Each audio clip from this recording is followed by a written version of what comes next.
In tonight's news edition, an Israeli airstrike kills 3 Palestinians hours after an overnight clash, killed a 4th Palestinian gunman and wounded 5 Israeli soldiers in the Gaza Strip.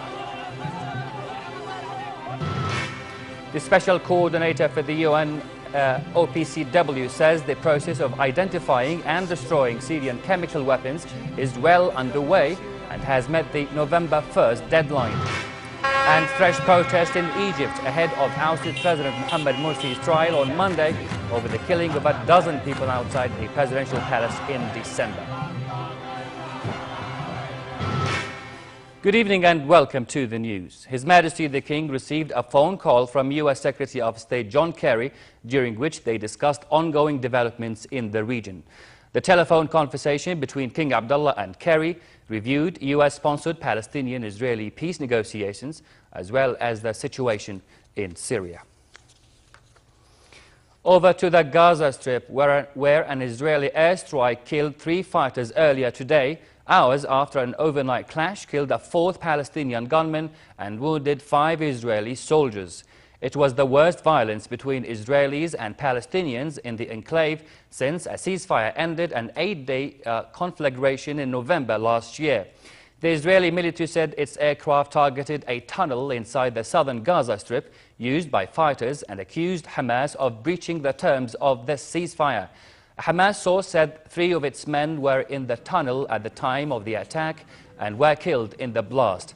Hours earlier, 1 Palestinian was killed and 5 Israeli soldiers wounded when Israeli forces started destroying part of a separate tunnel. Israeli media said the Israeli soldiers in the tunnel had accidentally drilled into explosives planted by Hamas. At a sermon before noon prayers, senior Hamas leader Khaliil said Hamas is not interested in an unjustified escalation, but that it has the right to defend its people. Meanwhile, Gaza's lone power plant its generator today due to a fuel shortage and is likely to increase already long blackout hours in the territory. Gaza 1.8 million residents have endured around 8 hours of daily blackouts in recent years because of fuel shortages, and the power plant's closure means they could suffer 12 hours of daily blackouts. In addition to the power plant, which produces up to 65 megawatts, Israel feeds the strip with 120 megawatts and Egypt pours in 27 megawatts. However, fuel prices for Gazans have steadily increased due to high tax on fuel from Israel via the Palestinian Authority and a decrease in supply after Egypt stepped up a campaign to demolish smuggling tunnels along its border with the enclave. Over to Syria, and the Special Coordinator for the United Nations and the World Chemical Weapons Regulatory Body said the process of identifying and destroying Syrian chemical weapons is well underway. Sigrid Kaak, representing the UN and the Organization for the Prohibition of Chemical Weapons, the OPCW, made the comments in Moscow following a meeting with Russian Deputy Foreign Minister Sergei Ryabkov. The OPCW said its teams have inspected 21 out of 23 chemical weapon sites across the country, meeting a November 1st deadline. The organization said the remaining 2 are too dangerous to reach for inspection, but the chemical equipment have already been moved to other sites that experts visited. The next target date is the 15th of this month, by when the OPCW and Syria must agree to a detailed plan of destruction, including how and where to destroy more than 1,000 metric tons of toxic agents and munitions.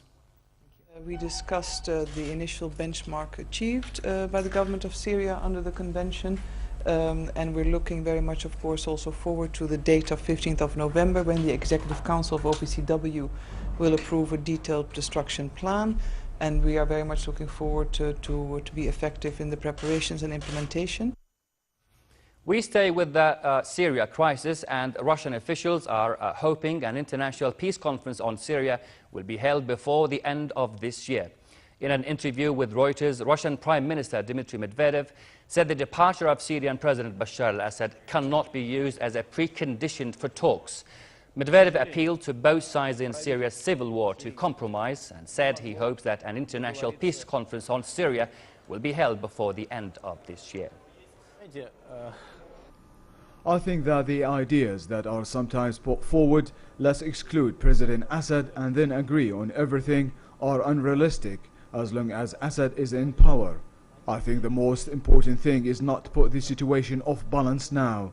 And it's very important to put at one table all groups, all, so to speak, institutions of influence that exist in Syria. Meanwhile, and speaking in Lebanon, the United Nations envoy to Syria, Lakhdar Brahimi, said he hopes the Geneva II conference could still be held in the next few weeks, despite obstacles that have held it up for months. Brahimi held talks with Lebanese officials and met President Michel Suleiman, Speaker Nabih Berri, and caretaker Prime Minister Najib Mikati, among others. He said there would be no preconditions for long-delayed peace talks, in remarks believed to anger the Syrian opposition that says it will only attend Geneva II conference if the goal is to remove the Syrian president. Brahimi previously said he thought Syrian President Bashar al-Assad would not be part of the transitional government that the Geneva II will attempt to install. But today he said his opinions on the matter had no bearing on parameters for the conference. I think everyone is aware that this is a very dangerous crisis, and it does not threaten only the Syrian people who are suffering, as you know, but also threatens all the region. In fact, my opinion does not matter. There is an agreement that attending Geneva will be with no preconditions of any of the parties, and the goal is applying the statement of June 30th of last year. And on the humanitarian front, the United Nations said it has delivered food to a record 3.3 million people in Syria during October, up from 2.7 million the previous month. However, the World Food Programme said civilians are going hungry in besieged areas that remain inaccessible. As a result, it said the nutritional state of those trapped is believed to have deteriorated significantly amid emerging reports of increasing malnutrition among children in besieged areas. WFP spokeswoman was speaking at a news conference in Geneva. She said the target is to reach 4 million people in Syria. WFP has just finalized its food distribution for the month of October, reaching close to 3.3 million Syrians with food assistance. It's a record for WFP operation in Syria since it started in 2011. But we are still short of our target to feed 4 million people. WFP and FAO launched a joint rapid food and agriculture assessment to assess the food security situation of Syrians. Fieldwork is ongoing in 14 governorates, and results are expected to be published by the end of November. More areas are becoming inaccessible due to the intensification of conflict. So, since mid-2012, WFP has been unable to access 38 locations. On the ground, meanwhile, Syrian government forces have captured a northern town located near a chemical weapons site after days of heavy fighting. The town Safira is also located on a road that could be used to relieve government-controlled areas of Syria's commercial hub, Aleppo. Syrian state television said government forces have taken full control of the town, which had been occupied by rebels, including some from units linked to Al-Qaeda. The British-based Syrian Observatory for Human Rights said the town was seized after more than 3 weeks of fighting. Over to Egypt, where several hundred Islamists protested in a few cities across the country. In Alexandria, 7 people were wounded after residents clashed with Muslim Brotherhood supporters before security forces intervened and 13 Islamists were arrested. The Brotherhood urged crowds to gather on Monday near Cairo's Turra prison, where ousted President Mohamed Morsi's trial is expected to take place. The charges relate to the deaths of about a dozen people in clashes outside the presidential palace in December. U.S. Secretary of State John Kerry will visit Egypt on Sunday, just a day before Morsi's trial.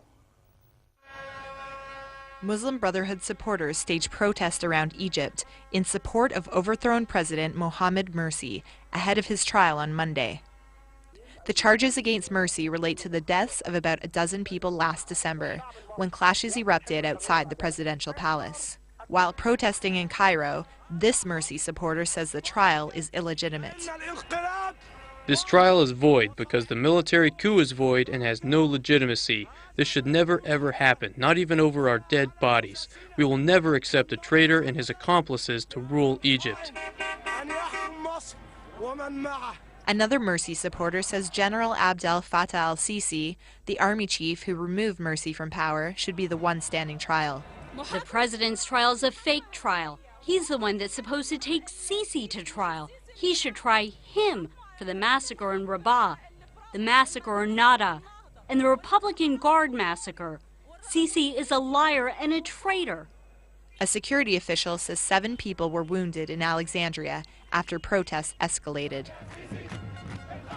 Russia and Japan held the first defense talks in Tokyo for a decade as both nations pushed towards normalizing relations after nearly 70 years of neglect.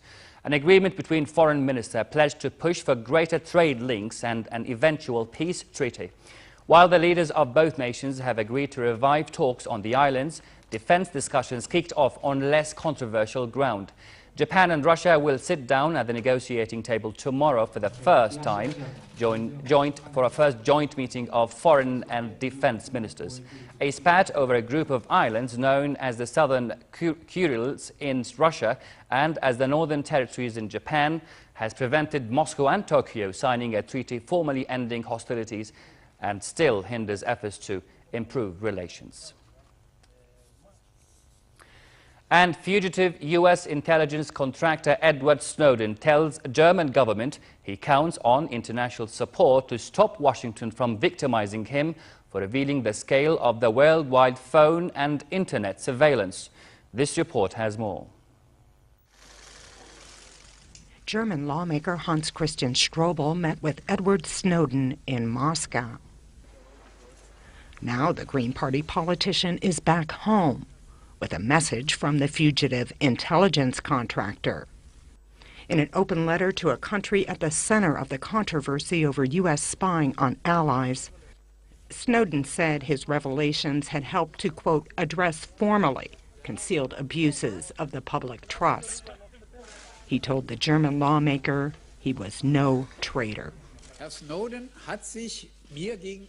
Mr. Snowden didn't present himself as anti-American or as an enemy of America. It's completely the opposite. When I asked him if he was willing to speak in front of the German parliament, he said that he would rather lay the facts on the table in front of the U.S. Congress or a committee of the U.S. Congress because he sees his message not only in disclosing undesirable developments in the U.S., but possible serious criminal acts. Snowden's leaks include allegations that the U.S. has tapped the phones of world leaders, including Germany's Angela Merkel. Germany's parliament wants to talk to Snowden about the NSA's secret monitoring of Merkel's phone. But visiting Germany could pose grave diplomatic problems for Merkel and could endanger Snowden's asylum status back in Moscow. A rare orange diamond is expected to fetch over $20 million at Christie's auction in Geneva. The diamond, called the Orange, weighs approximately 14.82 carats, will go under the hammer on the 12th of this month. Billed the largest orange diamond in the world by Christie's, the stone could interest buyers in Asia. The largest orange diamond sold so far was less than 6 carats, making the orange diamond a prized possession for diamond collectors.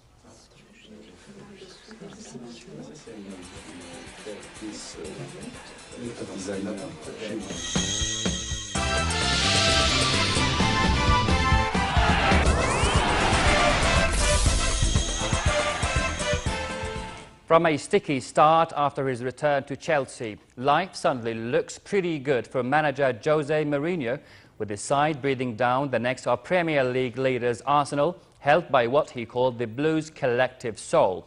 With 13 league points from the last 15 available, striker Fernando Torres looking rejuvenated, options all across the pitch and an empty treatment room. Chelsea are clearly hitting their stride.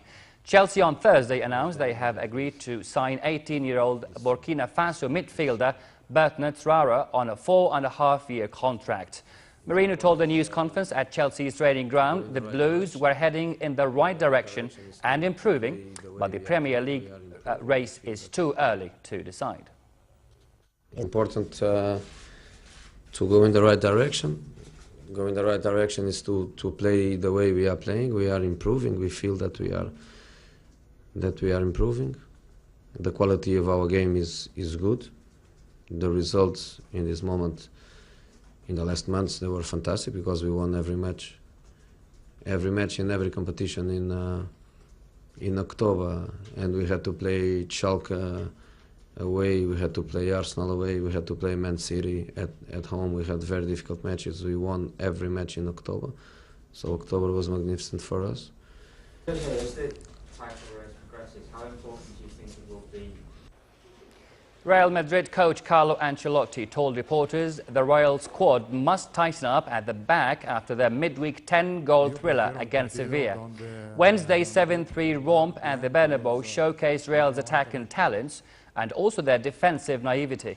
Ancelotti has yet to get the best from his expensively assembled squad and said that while he was happy with his forwards, the rest of the outfield players had more room for improvement.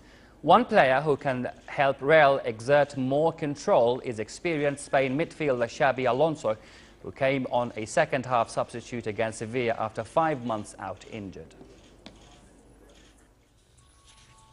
Now let's see what the weather has in store for the coming 24 hours. Scattered showers with hail and heavy downpours at times will persist across many regions in the kingdom tonight, with easterly dust blowing winds.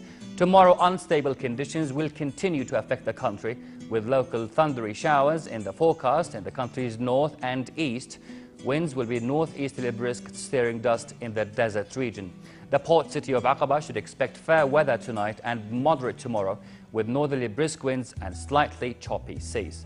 The weatherman urges motorists to take extra caution due to dust. People are also advised to stay away from low-lying areas. Next are the lows and highs for tonight and tomorrow.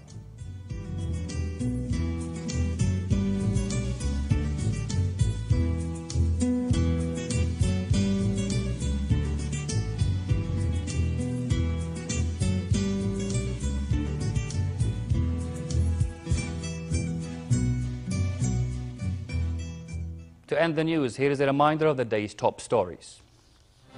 An Israeli airstrike kills 3 Palestinians. Hours after an overnight clash killed a 4th Palestinian gunman and wounded 5 Israeli soldiers in the Gaza Strip.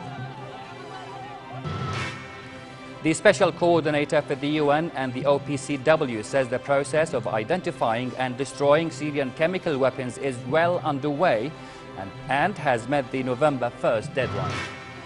And fresh protests in Egypt ahead of ousted President Mohamed Morsi's trial on Monday over the killing of a dozen people outside the presidential palace in December. And that's the end of tonight's news. I am Rad Latouche. Thanks for watching and have a good night.